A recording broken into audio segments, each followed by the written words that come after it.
khôn vậy thaไปคอย to be เธอแต่เจียน noun ให้หนึ่ง adjective จมไปคล้ายยังเคยมี verb ได้อะเธออัดแต่ยังអាចប្រើ verb นึกคอย to be อัดអាចប៉ុន្តែតើតើ verb នឹងជា verb បែបម៉េចទៅតោះយើងទៅមើល sentence នេះទាំងអស់គ្នាអញ្ចឹង sentence ទី1គឺគេថា I am a student ខ្ញុំគឺជាកូនសិស្សអញ្ចឹងនេះគឺជា to be am ហើយខាងក្រោយវានេះគឺជា student មានន័យថាកូនសិស្សអញ្ចឹងបើថ្នាក់ពាក្យរបស់វាគឺ participal របស់វាគឺអីគេ noun អញ្ចឹងដូច teacher និយាយចឹងខាងក្រោយ to be គឺអាចជា noun ប្រយោគទី2 you are very smart អញ្ចឹង to be របស់យើងគឺហ្នឹងហើយ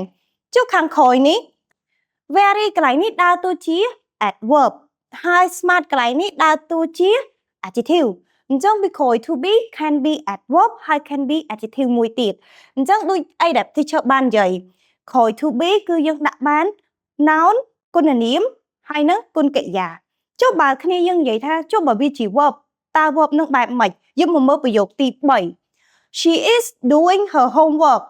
she is doing her homework ឃើញអត់ do យើងប្រើថាធ្វើហើយវាដើរតួជាកិរិយាសព្ទប៉ុន្តែដើម្បីប្រើនៅក្រោយ to be បានគឺយើងបដូរកិរិយាសព្ទ do នោះដោយថែម ing ទៅលើកិរិយាសព្ទហើយការថែមនេះដែរគឺចូលថែម present continuous ហ្នឹងហើយអញ្ចឹងយើងប្រើបានកិរិយាសព្ទក្រោយ to be បានប៉ុន្តែកិរិយាសព្ទហ្នឹងថែម ing អូខេ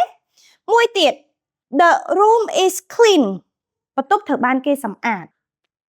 យើង to be របស់យើង is clean យើងឃើញ clean កន្លែងនេះយើងថែម ed clean ធម្មតាប្រែថាសម្អាតត្រូវអត់នេះកិរិយាសព្ទខ្ទង់ទី1អញ្ចឹងត្រូវចាំថាបើយើងចង់ប្រើកិរិយាសព្ទដល់អត់ប្រើ ing ទេអត់ប្រើក្នុងទម្រង់ present continuous ទេគឺយើងប្រើនៅក្នុង passive កិរិយាសព្ទកន្លែងហ្នឹងគឺខ្ទង់ទី3គឺ verb 3ហ្នឹងហើយអញ្ចឹងក្រោយ to be គឺអាចប្រើកិរិយាសព្ទបានដែរប៉ុន្តែតើតែកិរិយាសព្ទហ្នឹងជា verb ing ឬក៏ verb 3ហ្នឹងហើយអញ្ចឹងច្បាស់មួយយើងអាចប្រើ the room is clean without ed បានទេខុសចុះសរុបមកវិញគ្នាយើងបន្ទាប់ពី to be គឺយើងប្រើបាន noun adverb ឬក៏ adjective នេះដូច student ជា noun adverb very ឬក៏